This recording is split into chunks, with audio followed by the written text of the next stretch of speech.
Good morning बच्चों। आज हम संलग्नता एवं जीन विनिमय के संबंध में संलग्नता के उदाहरण के बारे में पढ़ेंगे। पिछली कक्षा में आपने संलग्नता के उदाहरण के रूप में मक्का के पौधे में संलग्नता किस प्रकार होता है इसके बारे में पढ़ लिया है। मक्का चूंकि पौधा है ना। अब हम जंतुओं में संलग्नता किस प्रकार होता है उसका एक उदाहरण देख लें। तो इसके अंतर्गत हम लेते हैं ड्रोसोफिला में संलग्नता। ड्रोसोफिला मेलेनोगैस्टर या इसी को क्या कहते हैं, फ्रूट फ्लाई कहते हैं, है ना।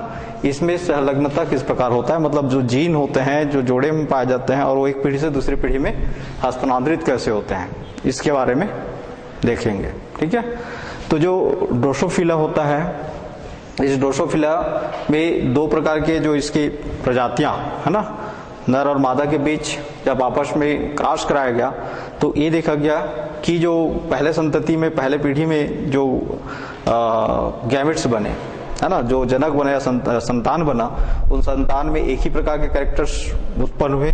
उसका आगे एक ही प्रकार के जो गुण वाले दूसरे मादा के साथ बैक क्रॉस कराया गया है ना। तो बैक क्रॉस कराने पर चार प्रकार के एलिल्स या चार प्रकार के संतति उत्पन्न हुए। वो कौन कौन से संतति हैं ये देख लेते हैं।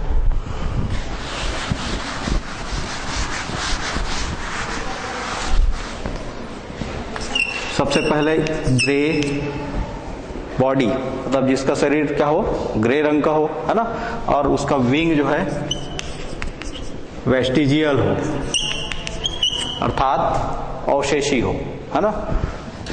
ग्रे शरीर और वेस्टिजियल विंग्स, मतलब ग्रे शरीर, ग्रे कलर का उसका शरीर हो और उसका पंख किस प्रकार हो, अवशेषी हो, है ना। इसका क्रॉस ब्लैक शरीर व लॉन्ग विंग्स वाले किसके साथ कराते हैं, मादा के साथ। ठीक है। ये हो गया मेल और हो गया फीमेल। अब इसके लिए कारक देखते हैं। जो ग्रे शरीर है इसके लिए कारक, क्योंकि कारक इसमें होते हैं जोड़े में होते हैं, है ना, तो इसमें दो कारक होंगे। ग्रे शरीर के लिए कैपिटल बी और वेस्टिजियल विंग्स के लिए लेते हैं हम स्मॉल वी। ठीक है। स्मॉल वी क्या है, अप्रभावी कैरेक्टर्स है और कैपिटल बी प्रभावी कैरेक्टर है। ठीक है। इसी प्रकार यहां पर फिर बी और यहां वी, एक जीव का वो कारक हो गया और किसको दर्शा रहा है, मेल को दर्शा रहा है। ठीक है। मेल को दर्शाने के लिए हमने यहाँ पे एक सिंबल इस्तेमाल कर दिया। फिर इसका क्रॉस किसके साथ करा रहे हैं, ब्लैक शरीर, है ना। ग्रे जो है प्रभावी है किसके सापेक्ष, ब्लैक के सापेक्ष, तो इसलिए अप्रभावी कैरेक्टर या जीन क्या होगा, स्मॉल बी। और लॉन्ग विंग्स, लॉन्ग विंग्स इसलिए यहां पर क्या लिखते हैं, कैपिटल वी। ठीक है। तो ये जो लॉन्ग विंग्स है वो अवशेषी जो पर है, पंख है, उससे उस पर क्या होगा, प्रभावी होगा। एक हो गया और दूसरा फिर से ले लेते हैं बी और वी, और इसको दर्शाते हैं फीमेल, है ना। ये जो है यहाँ पर हो गया मेल और ये हो गया फीमेल। तो इसमें फर्स्ट उसमें वो होगा, हम चाहें तो इसको इस प्रकार, चूंकि एक उसमें है इसलिए ऐसा कवर कर सकते हैं, है ना। यहां पर दोनों का जब क्रॉस होगा तो क्रॉस होने पर यहां से एक एलिल्स और यहां से एक एलिल्स जो संतति में आएगा, तो पहले कैपिटल बी स्मॉल वी और स्मॉल बी कैपिटल भी, एक संतति उत्पन्न हुआ। ठीक है। जिसका शरीर क्या होगा, ग्रे बॉडी, है ना, शरीर जो है ग्रे कलर का होगा, शरीर का रंग क्या होगा, ग्रे। और विंग्स जो है इसमें कौन प्रभावी कैरेक्टर है, लॉन्ग विंग्स या पर, जिसका पर क्या होगा, लंबा होगा। एक संतति उत्पन्न हुआ। अब इसका हम बैक क्रॉस कराते हैं, है ना।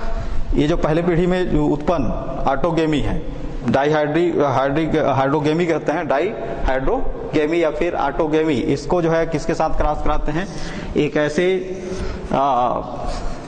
ड्रोसोफिला से कराते हैं जिसका शरीर क्या है, ब्लैक कलर का है ना, और उसका विंग जो है अवशेषी है। अवशेषी मतलब स्मॉल वी, तो दूसरा इसमें भी आ जाएगा वी और वी। ये हो गया फीमेल और ये हो गया मेल। फर्स्ट जनरेशन में जो संतति मिला, उस संतति का हम क्या करा रहे हैं, एक ऐसे ड्रोसोफिला से करा रहे हैं जिसका शरीर क्या है, ब्लैक है ना, और पर क्या है, अवशेषी है। ठीक है, पूर्ण रूप से ब्लैक शरीर और अवशेषी पर वाले जब फीमेल के का जो है क्रॉस, बैक क्रॉस किसके साथ कराएं, ब्लैक शरीर ग्रे शरीर और लॉन्ग विंग्स मतलब लंबे पर वाले ड्रोसोफिला के साथ कराएं, तो इससे जो उत्पन्न होने वाली जो संतति होंगी वो किस प्रकार होंगी, ये देख लेते हैं।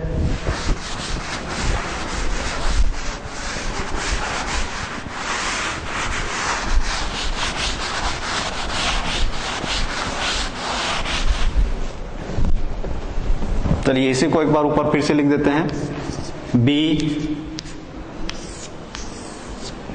और स्मॉल बी और कैपिटल वी। इसका क्रॉस किसके साथ हो रहा है, स्मॉल वी और स्मॉल वी। एक कारक ये हो गया और ये हो गया, ये हो गया मेल और ये फीमेल। ठीक है, ये दो प्रकार के अब कारक बने। अब यहाँ पर इसका इसके साथ है ना, और इसका इसके साथ क्या होगा, क्रॉस होगा। तो क्रॉस होने पर कितने प्रकार के एलील्स बनेंगे,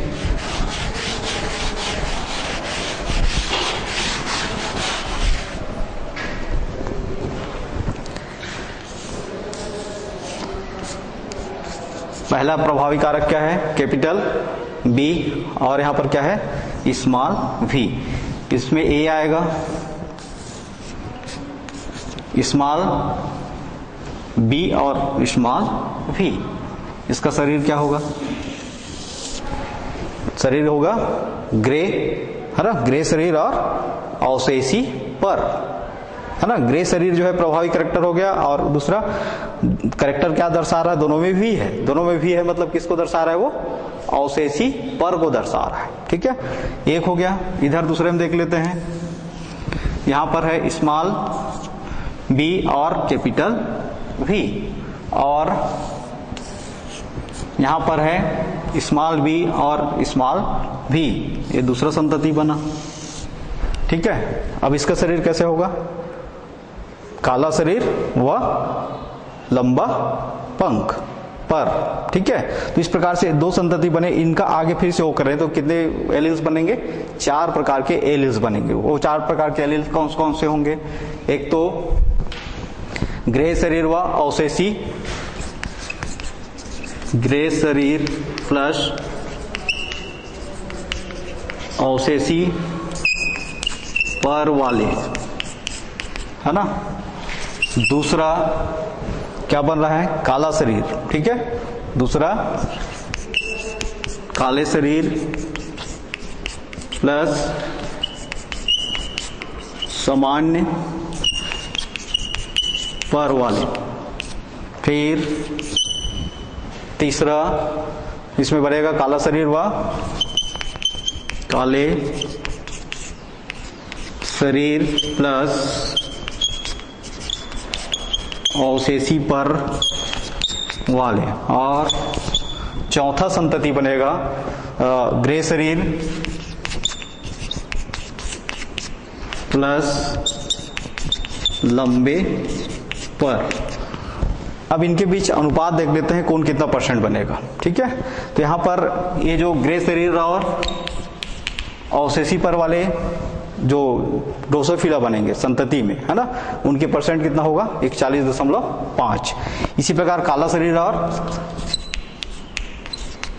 सामान्य पर वाले जो ड्रोसोफिला बनेंगे, इनके बीच भी अनुपात कितना होगा 41.5।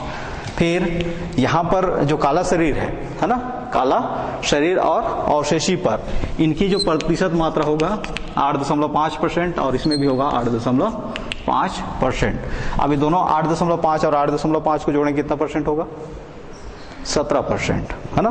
कितना परसेंट होगा 17%। तो 17% का मतलब ये होता है कि मात्र ड्रोसोफिला के जो प्रजाति है ना, एक अवशेषी पर ग्रे शरीर और लंबे पंख वाले ड्रोसोफिला का जब अगले पीढ़ी में फर्स्ट जनरेशन में ये कहलाएगा F1 जनरेशन, है ना। तो इस F1 जनरेशन में जो संतति उत्पन्न हो रहा है उसमें से 83% जो संतति है उसमें क्या नहीं हुआ, जीन विनिमय नहीं हुआ। इसलिए ज्यों कहते हैं अपने कैरेक्टर्स को स्वतंत्र रूप से क्या कर लिए, परिलक्षित कर लिए। लेकिन 17% प्रजाति में क्या हुआ, जीन विनिमय हुआ, है ना। जीन विनिमय हुआ मतलब ये इसका ग्राफ चेंज हो गया, है ना। ग्राफ चेंज हो गया अर्थात इसका जो लक्षण है वो जीनोटाइप जो है वो परिवर्तित हो गया। तो कितने परसेंट परिवर्तित हुआ, मात्र वो 17% में। तो कुल मिला के कहने का मतलब यह है कि 17% जो ड्रोसोफिला के जो प्रजाति है उस 17% ड्रोसोफिला में ही जीन विनिमय हुआ या क्रॉसिंग ओवर हुआ, जिसके कारण नए लक्षण उत्पन्न हुए। ठीक है, तो ये हो गया संलग्नता का दूसरा उदाहरण, किस पे, जंतुओं में। अब हम देखते हैं संलग्नता का महत्व।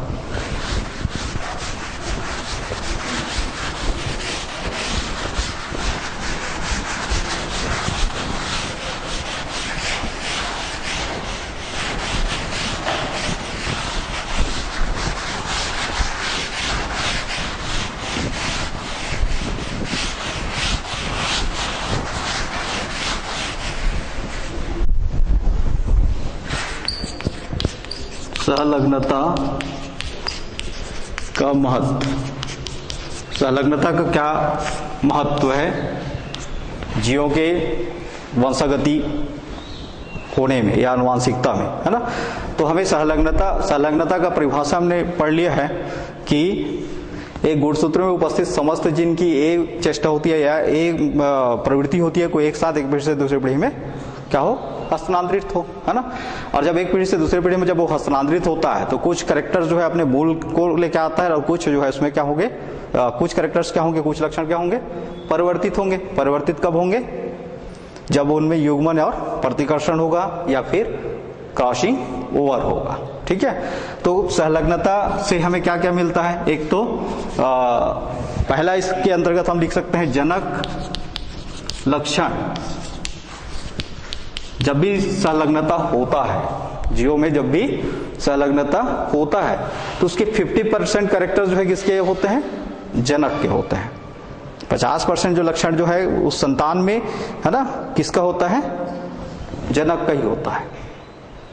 भाई दो नर और मादा, चाहे हम पुष्पों की बात करें, पौधों की बात करें, चाहे वो जंतुओं की बात करें, तो जंतु में हो या फिर पौधों में हो, जो 50% कैरेक्टर्स जो होता है वो उसके माता पिता से ही उस संतान को प्राप्त होता है। ठीक है, तो कहलाएगा क्या, जनक के लक्षण। तो जनक के लक्षण को हम ज्ञात कर उसके बारे में जानकारी ले सकते हैं कि उस संतान में जो दो माता पिता या फिर जो नर और मादा के द्वारा जो उत्पन्न जो संतति है, उस संतति में कौन कौन से कैरेक्टर जो है उसके संतान में हस्तांतरित होगा। ये पहला महत्व हो गया। ठीक है, दूसरा इसके अंतर्गत हम ले सकते हैं नए संकर। जब भी संलग्नता होता है ना, तो संलग्नता होता है तो उस समय कुछ एलिल्स में या कुछ कारकों में क्या होता है, जीन विनिमय उत्पन्न होता है, जीन विनिमय होता है ना। और जहां भी जीन विनिमय होगा, जेनेटिक स्ट्रक्चर में जब परिवर्तन होगा तो बिल्कुल क्या उत्पन्न होगा, जनक से भिन्न कैरेक्टर्स उत्पन्न होगा, जिसको हम क्या कहेंगे, नए संकर कहेंगे, है ना। फिर तीसरा गुणों का जो है नियंत्रण। तीसरा गुणों का नियंत्रण। संलग्नता के द्वारा उसके जो पैतृक कैरेक्टर्स होते हैं, उनके गुण हैं, उन गुणों को क्या किया जाता है, सहलग्नता के द्वारा ही नियंत्रित किया जाता है। एकाएक एकदम नया कैरेक्टर्स जो है संतान में उत्पन्न न हो, इस क्रिया को जो है किसके द्वारा नियंत्रित किया जा रहा है? सहलग्नता के द्वारा। क्योंकि सहलग्नता जब भी होता है तो जो जीन्स जो है जोड़े में है वो हमेशा जोड़े में ही रहने की प्रवृत्ति रखते हैं, है ना, वो अलग अलग होने की प्रवृत्ति बहुत कम रखते हैं। तो इसलिए उनका गुणों का क्या हो रहा है, वहां पर नियंत्रण हो रहा है। और यदि वो जोड़े में नहीं रहते, जोड़े में रहने की प्रवृत्ति नहीं होती, तो हमेशा क्या होता, माता पिता से जो संतान उत्पन्न होते हमेशा भिन्न लक्षण वाले होते, मतलब उसके माता पिता से उसके लक्षण जो है कभी भी मैच नहीं करता। ठीक है, चूंकि वो जोड़े में होते हैं इसलिए अपने पैतृक कैरेक्टर्स को, पैतृक लक्षण को कुछ ना कुछ जो है एक पीढ़ी से दूसरे पीढ़ी में क्या कर रहे हैं, हस्तांतरित कर रहे हैं। तो वो किसके द्वारा नियंत्रित हो रहा है? सहलग्नता के द्वारा। अब हम देख लेते हैं सहलग्नता का वर्गीकरण।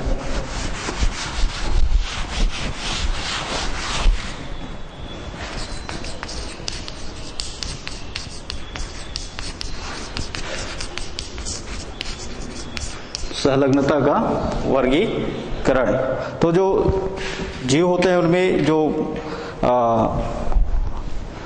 जीन जो होता है, जीवों में जो जीन होता है कहां पर पाया जाता है? उनके गुण सूत्रों में, है ना।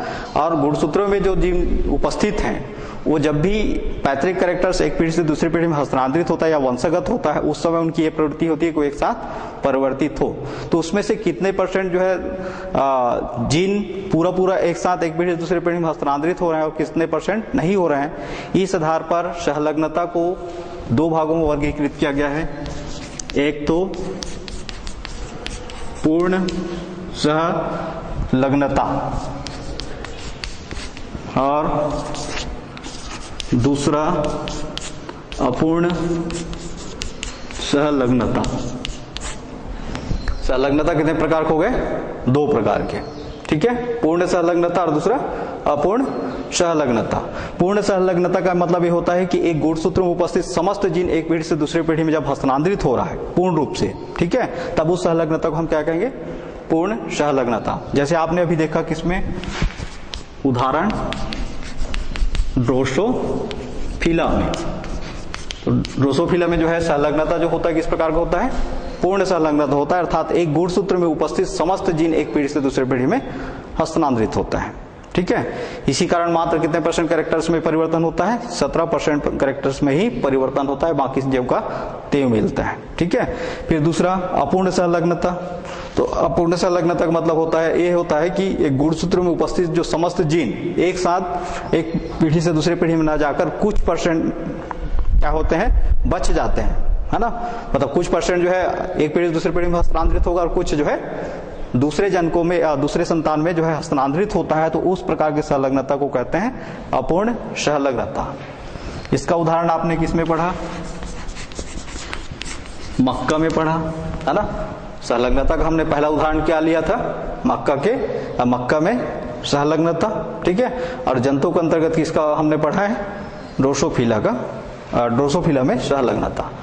तो यहाँ पर अपूर्ण सहलग्नता का मतलब ये हो गया कि एक गुणसूत्र में उपस्थित समस्त जीन एक साथ एक पीढ़ी से दूसरे पीढ़ी में ना जाकर कुछ % जो है क्या हो जा रहा है? शेष बच जा रहा है।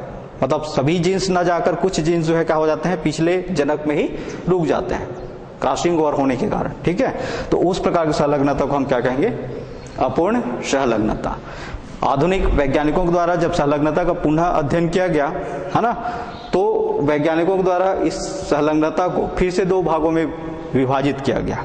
ठीक है, आधुनिक वैज्ञानिक जो जेनेटिक्स के ज्ञाता हैं उनके द्वारा फिर से इस संबंध में क्या किया गया? खोज किया गया या प्रयोग किया गया। तो प्रयोग करने पर उनको ये मिला कि जो सहलग्नता जो होता है ये दोनों के अलावा इसके और भी प्रकार से है ना, या दूसरे तरीके से हम इसको विभाजित कर सकते हैं। तो दूसरे तरीके से यदि हम इसको विभाजित करें तो पुनः फिर से कितने प्रकार के होंगे? 2 प्रकार के होंगे। एक तो लिंग सहलग्नता और दूसरा अंतरा गुणसूत्री सहलग्नता। अब यहां पर लिंग सहलग्नता का अर्थ क्या है? लिंग सहलग्नता का मतलब ये होता है कि जो जीन वंशगत हो रहे हैं, सहलग्न हो रहे हैं, एक पीढ़ी से दूसरे पीढ़ी में हस्तांतरित हो रहे हैं, है ना। अर्थात जो संलग्न जीन है, वो संलग्न जीन यदि लिंग गुणसूत्रों में विद्यमान है, ठीक है, किसमें विद्यमान है, लिंग गुणसूत्रों में विद्यमान है, और लिंग गुणसूत्र के माध्यम से वो एक पीढ़ी से दूसरे पीढ़ी में अर्थात माता पिता से उसके संतान में हस्तांतरित होते हैं, तब उसको हम क्या कहेंगे, लिंग सहलग्नता। हमें मालूम है कि प्रत्येक जीव में जो गुणसूत्र होता है वो दो प्रकार का होता है ना। एक प्रकार को हम क्या कहते हैं, ऑटोसोम, एक प्रकार को क्या कहते हैं, ऑटोसोम, और दूसरा प्रकार को क्या कहते हैं, सेक्स क्रोमोसोम्स। ऑटोसोम्स का मतलब ऐसे क्रोमोसोम्स जो कहां पाया जाता है, शरीर के सोमैटिक सेल्स में होता है। सोमैटिक सेल्स मतलब दैहिक कोशिकाओं में, देह की कोशिकाओं में पाया जाता है ना, वो कहलाते हैं ऑटोसोम्स। और दूसरा सेक्स क्रोमोसोम्स, तो सेक्स क्रोमोसोम्स जो होता है वो मेल और फीमेल में क्या होता है, अलग अलग होता है ना। जबकि जो ऑटोसोम्स होता है वो मेल और फीमेल में समान होता है। शरीर की कोशिका में पाए जाने वाले क्रोमोसोम्स मेल और फीमेल में क्या है, समान है, लेकिन लिंग गुणसूत्र जो होता है मेल और फीमेल में भिन्न भिन्न होता है। जैसे मनुष्य की बात करें तो मनुष्य में कितने जोड़ी क्रोमोसोम्स हैं, 23 जोड़े क्रोमोसोम्स हैं, है ना। कितने जोड़े, 23 जोड़े। इस 23 जोड़े में से 22 जो जोड़ा होता है, इनको हम क्या कहते हैं, ऑटोसोम्स कहते हैं, जो मेल और फीमेल में समान है ना। और एक जो जोड़ा है ये क्या कहलाता है, सेक्स क्रोमोसोम्स, जो मेल और फीमेल में भिन्न भिन्न है, एक समान नहीं है। इसी के आधार पर हम वो कर लेते हैं, पहचान लेते हैं कि कौन फीमेल है और कौन मेल है। मान लो सेक्स क्रोमोसोम जो है XX है ना, सेक्स क्रोमोसोम लिंग गुणसूत्र जो है क्या है, XX है, तो क्या होगा, वो फीमेल है ना। और यदि X और Y हो तो वो क्या कहलाएगा, मेल कहलाएगा। ये हो गया मेल और ये हो गया फीमेल। अब जो जीन संलग्न हो रहा है, एक पीढ़ी से दूसरे पीढ़ी में हस्तांतरित हो रहा है, इनमें उपस्थित हो और एक साथ एक पीढ़ी से दूसरे पीढ़ी में हस्तांतरित हो, तो उस प्रकार की संलग्नता को हम क्या कहेंगे, लिंग संलग्नता। ये क्लियर हो गया। दूसरा अंतरा गुणसूत्री संलग्नता। तो अंतरा गुणसूत्री संलग्नता का मतलब ये होता है कि दो या दो से अधिक गुणसूत्रों में उपस्थित जो जीन होते हैं, वो जीन एक पीढ़ी से दूसरी पीढ़ी में जब हस्तांतरित होते हैं तो उसको कहते हैं अंतरा गुणसूत्री संलग्नता। चलिए आप इसको नोट कर लीजिए।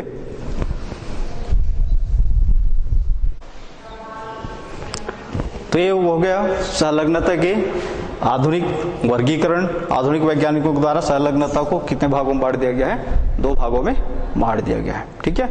अब हम देखते हैं संलग्नता के सिद्धांत।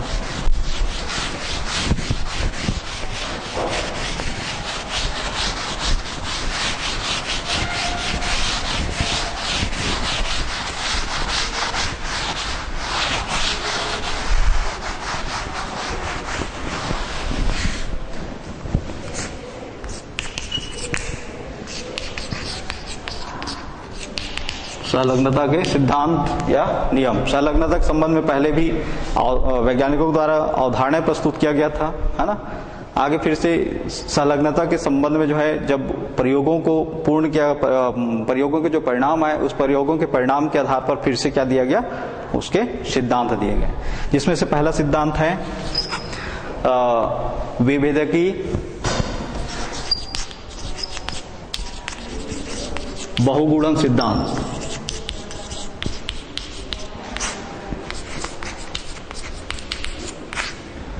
इस सिद्धांत का प्रतिपादन बैटसन नाम के वैज्ञानिक द्वारा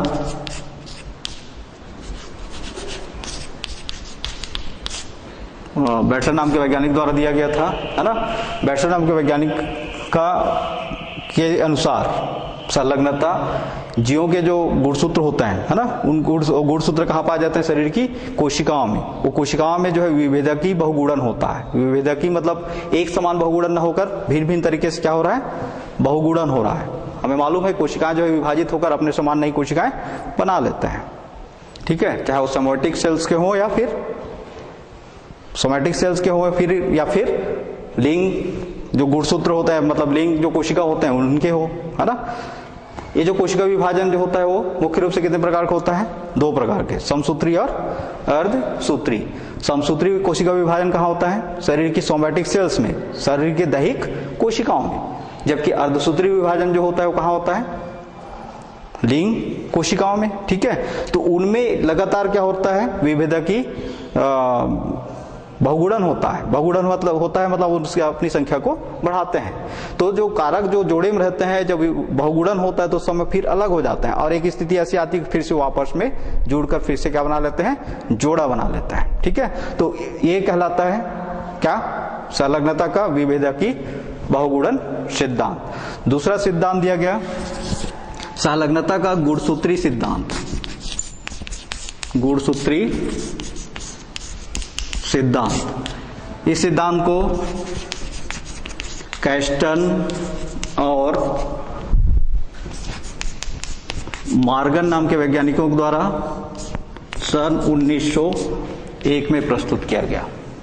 किसके द्वारा, कैस्टन और मॉर्गन के मॉर्गन नाम के वैज्ञानिकों द्वारा, ठीक है। तो संलग्नता का गुणसूत्री सिद्धांत का मतलब क्या होता है कि जो संलग्न वाले जो जीन होते हैं, संलग्न होने वाले जो जीन होते हैं हमेशा कहां पर विद्यमान होते हैं, गुणसूत्रों पर विद्यमान होते हैं, ठीक है। जो जीन संलग्न हो रहे हैं अर्थात एक पीढ़ी से दूसरे पीढ़ी में हस्तांतरित हो रहे हैं, वो जीन हमेशा कहां विद्यमान होते हैं, गुणसूत्रों में, क्रोमोसोम्स में। और क्रोमोसोम्स के अंदर जो पाए जाने वाले जो कारक होते हैं, जीन जो होते हैं, वो हमेशा किस में पाए जाते हैं, जोड़े में। और जोड़े में ही रहते रहते एक पीढ़ी से दूसरे पीढ़ी में हस्तांतरित होते हैं, ठीक है। उनकी ये प्रवृत्ति होती है कि वो अपना जोड़ा जो बनाया हुआ है, ठीक है, जैसे हम लिखते हैं हमेशा XX, है ना, या फिर इससे पहले हमने लिखा था क्या, BB या स्मॉल bb, है ना। तो इसका मतलब ये है कि ये जो है एक साथ एक पीढ़ी से दूसरे पीढ़ी में हस्तांतरित हो, ये एक प्रवृत्ति होती है किसकी, जीनों की, है ना। अब यहाँ पर सवाल ये उठता है कि जो संलग्न होने वाले जो जीन है वो दोनों के बीच की दूरी कितनी है ना। दो जीन के बीच की दूरी यदि ज्यादा होगा तो उसमें क्या होगा, एक साथ एक पीढ़ी से दूसरे पीढ़ी में जाने की प्रवृत्ति कम होगा। लेकिन दो जीन पास पास हैं, है ना, दो जीन जो जोड़े में है वो क्या है, पास पास हैं, तो उस समय क्या होगा, वो उनकी एक पीढ़ी से दूसरे पीढ़ी में साथ साथ संलग्न होने की प्रवृत्ति अधिक होगी, ठीक है। तो संलग्नता के संबंध में एक सूत्र दिया गया,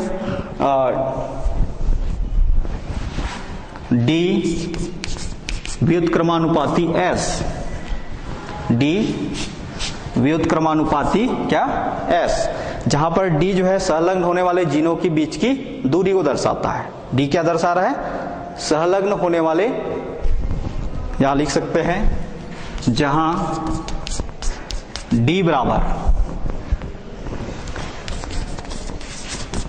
संलग्न जीनों की बीच की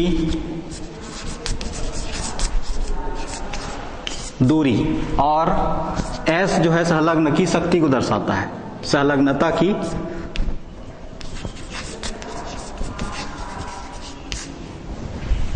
S जो है किसको दर्शा रहा है, संलग्नता की शक्ति को। अब यहां पर देख लीजिए, D व्युत्क्रमानुपात क्या है, S है, या इसी को और क्या लिख सकते हैं हम,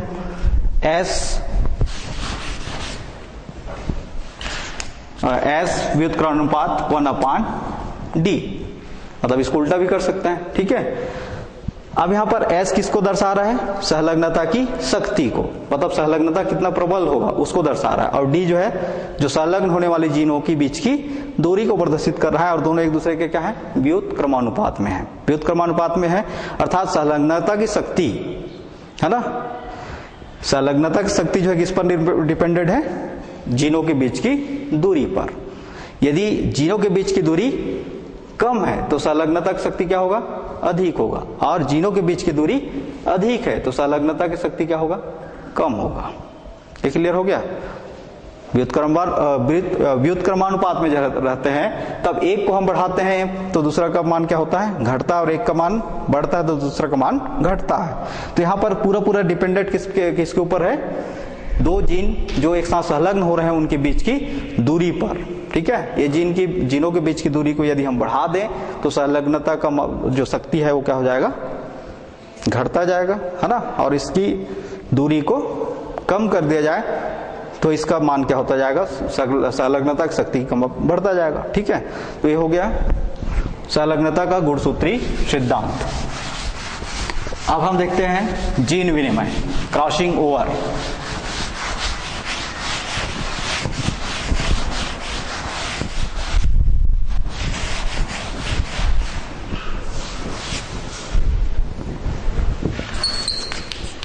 पुनर्संयोजन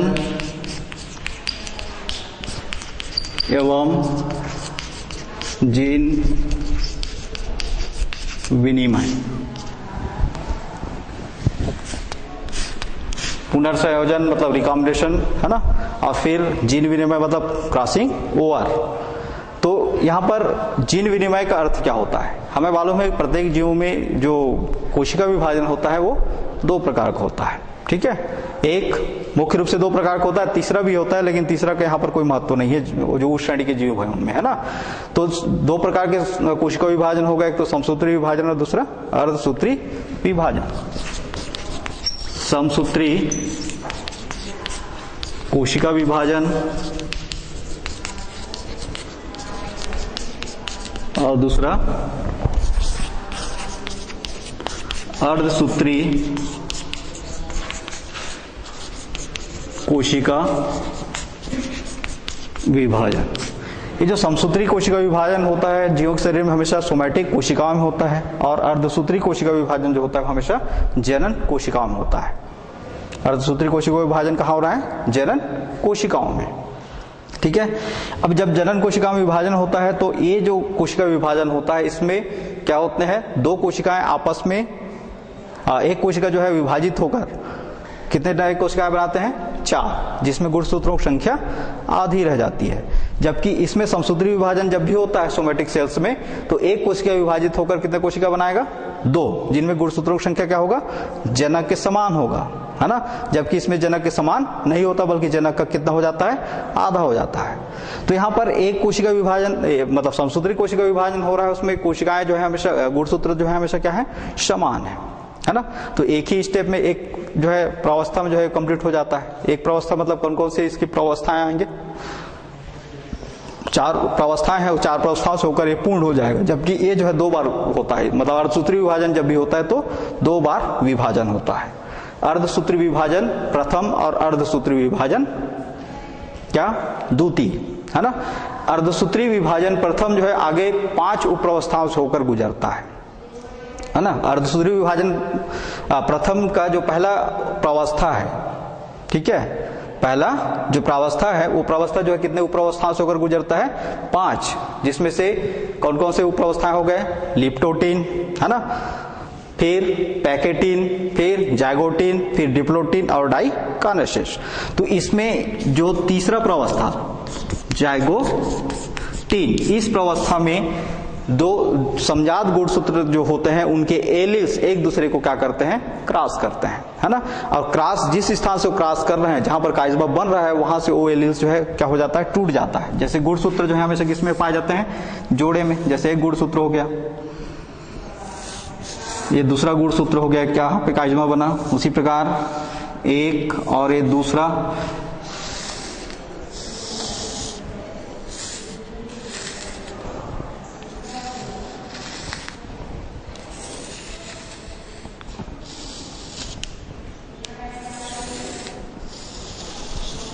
इस प्रकार से ये जो है क्या हो गया? इसका सेंट्रोमियर, और ये हो गया क्रोमेटिड्स। यहां पर एक गुणसूत्र जो है जोड़े में थे, है ना। कितने जोड़े हो गए? 1 और 2 जोड़ा। ये 2 जोड़ा आपस में एक स्थान पर क्या कर लिए? एक दूसरे को क्रॉस कर दिए, ठीक है। जहां पर एक क्रॉस हुआ, जहां पर ये क्रॉस हुआ, यहां पर क्या बना? काइज़मा।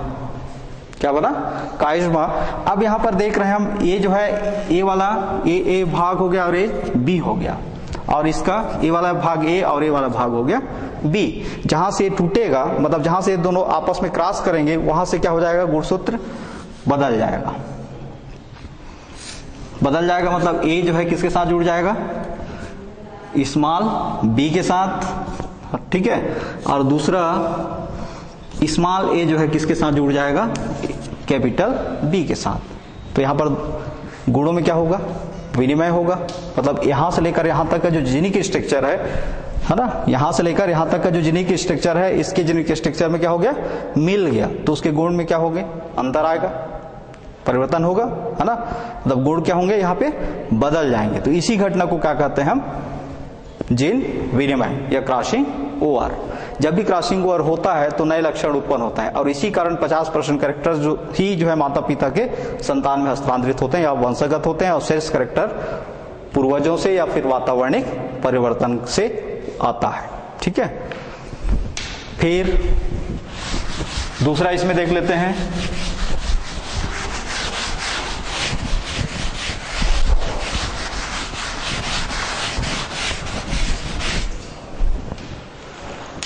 जीन विनिमय की क्रियाविधि।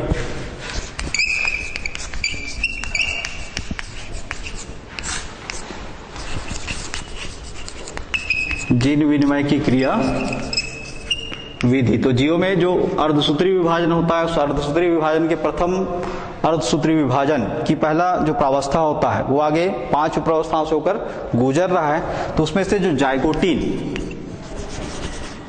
एक प्रावस्था है, उसी के अंतर्गत क्या जायगोटीन, इस जायगोटीन प्रावस्था में जो समजात गुणसूत्र होते हैं वो समजात गुणसूत्र आपस में एक दूसरे को क्या करते हैं, क्रॉस करते हैं। जिस स्थान पर आपस में क्रॉस करते हैं उस स्थान से जीन के जो क्रम होता है वो क्रम बदल जाता है। एक का टुकड़ा दूसरे के साथ और दूसरे का टुकड़ा पहले के साथ जुड़ जाता है, तो उसकी जीनिक स्ट्रक्चर में पूर्णतः परिवर्तन हो जाता है, जिसके कारण नए लक्षण या नए गुण उत्पन्न होते हैं। ठीक है, तो उसको क्या कहेंगे, जीन विनिमय। ठीक, अब हम देख लेते हैं जीन विनिमय के प्रकार।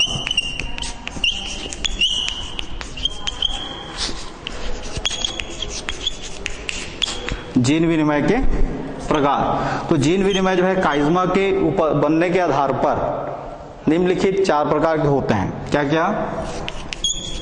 एकल जीन विनिमय या क्रॉसिंग ओवर,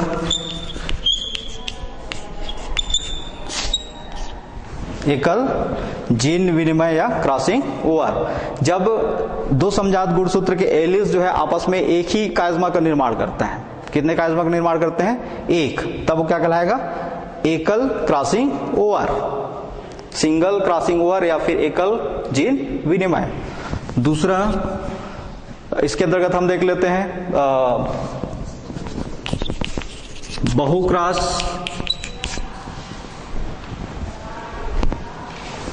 पहला में हो गया एकल क्रॉसिंग ओवर, दूसरा में बहु के पहले ले लेते हैं डबल क्रॉस।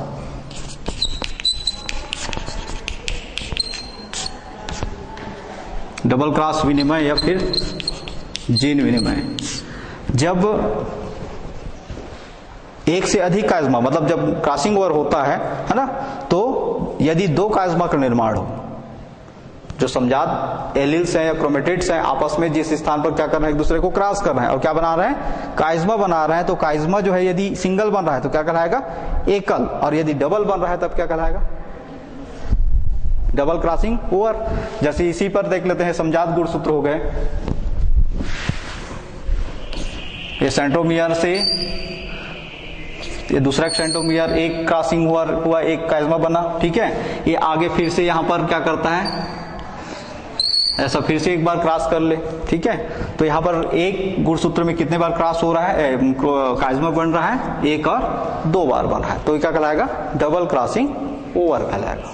ये क्लियर हो गया? तीसरा बहु क्रॉसिंग ओवर या बहु क्रॉस। बहु क्रॉस जब एक से अधिक काइज्मा, मतलब 2 से अधिक काइज्मा बनते हैं, है ना, जब भी क्रॉसिंग ओवर होता है और 2 से अधिक काइज्मा बनते हैं तो क्या कहलाता है? वो बहु क्रॉस कहलाता है। और चौथा होता है सोमैटिक क्रॉस। सोमैटिक क्रॉस विनिमय।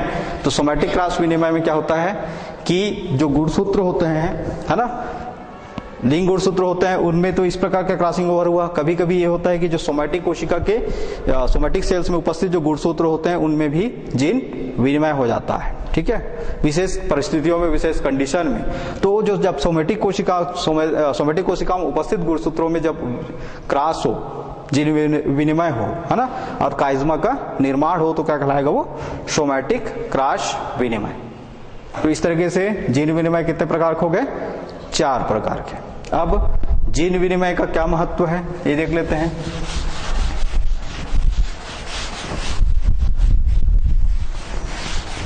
तो जीन विनिमय के द्वारा क्या होता है? नए लक्षणों की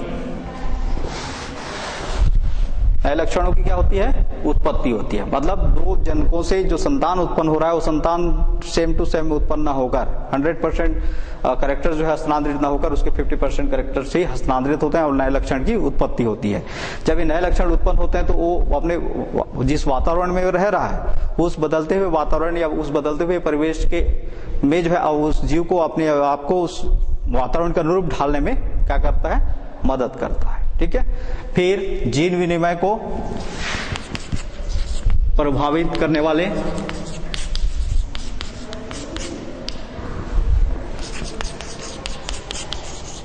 कारक कौन कौन से ऐसे कारक हैं जो जीन विनिमय की क्रिया को क्या कर सकते हैं, प्रभावित कर सकते हैं। तो इसके अंतर्गत जीन विनिमय जो है किस पर निर्भर कर रहा है, पूर्णतः कायस्मा निर्माण पर, है ना।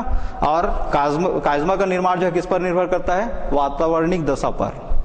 कायस्मा निर्माण जो है किस पर निर्भर करता है, वातावरणिक दशा पर। वातावरण की दशा कैसी है, वातावरण हमेशा एक समान नहीं होता।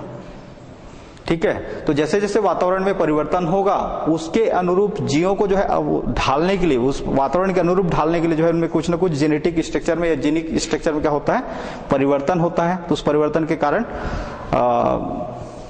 जीन विनिमय होता है ना। तो वातावरण यदि लगातार परिवर्तित होता रहे, है ना, या वातावरण जो है जीन विनिमय का अनुकूल नहीं है, तब उस कंडीशन में प्रभावित जीन विनिमय प्रभावित हो सकता है। इसी प्रकार दूसरा, उम्र बढ़ने के साथ साथ कायस्मा बनने की जो क्षमता होता है, जैसे जैसे जीवों की उम्र बढ़ता जाता है वैसे वैसे कायस्मा बनने की क्षमता कम होता है। क्यों कम होता है भाई, कोशिका विभाजन की क्षमता जो है, कोशिका विभाजन की जो दर है वो कहां तक अधिक रहता है, किशोरावस्था तक, है ना। जहां वो युवा अवस्था में अपना कदम रखा वहां पर शरीर की कोशिकाएं जो है धीरे धीरे विभाजित होते हैं। ठीक है। इसको भी आप वो कर सकते हैं, अनुभव कर सकते हैं, अनुभव किए भी हैं। कैसे कि एक नवजात शिशु जो जन्म लिया, नवजात शिशु जो जन्म लिया प्रारंभ में बहुत छोटा रहता है ना, लेकिन उसको हम अपनी गोदी में खिलाते खिलाते 2-4 दिन, मतलब 2-4 महीने के अंदर में देखते हैं वो बहुत बड़ा हो जाता है एक। ठीक है। लेकिन क्या एक अवस्था आने के बाद व्यक्ति की हाइट जो है बढ़ता है। जैसे हमारे उम्र में आ गए हम, अब हमारा जो हाइट कभी बढ़ेगा नहीं बढ़ेगा, स्थिर हो गया। ठीक है। लेकिन उस बच्चे के जो नवजात शिशु का जो वृद्धि है, उसके शरीर की जो वृद्धि है बहुत तीव्रता से हो रहा है। क्यों तीव्रता से हो रहा है, क्योंकि उस समय उसके शरीर की कोशिकाएं पूरी नहीं है, और नई कोशिकाएं हैं तो उसमें विभाजन की दर अधिक है ना। जब विभाजन की दर अधिक है तो शीघ्रता से वो क्या होंगे, विभाजित होंगे, तो समय अधिक से अधिक क्या बनेगा, कायस्मा बनेगा। ठीक है। तो ये जो कंडीशंस जो है डिपेंड करता है उम्र का। अगला, तापक्रम बढ़ने से भी कायस्मा निर्माण की जो क्रिया है वो प्रभावित हो जाता है ना। तापक्रम बढ़ने से भी कायस्मा निर्माण की जो दर है वो क्या होगा, बढ़ जाएगा। फिर जो विविध प्रकार के जो रसायन होते हैं, ये विविध प्रकार के रसायन जीव शरीर में कहां से आते हैं, भोजन के माध्यम से, तो वो भी कायस्मा निर्माण की दर को क्या कर सकता है, प्रभावित कर सकता है। ठीक है। जो रसायन जो है हमारे शरीर के लिए उपयोगी है, जिसको हम भोजन के माध्यम से ग्रहण कर रहे हैं, वो जब तक उपस्थित नहीं रहेगा, वो खनिज तत्व जो है जब तक शरीर में उपस्थित नहीं रहेगा तब तक शरीर की वृद्धि और विकास संभव नहीं है। लेकिन उस रसायन के अतिरिक्त जो रसायन जो है भोजन के माध्यम से यदि हमारे शरीर में आ जाए, है ना, तो हमारे लिए क्या होगा, हानिकारक होगा।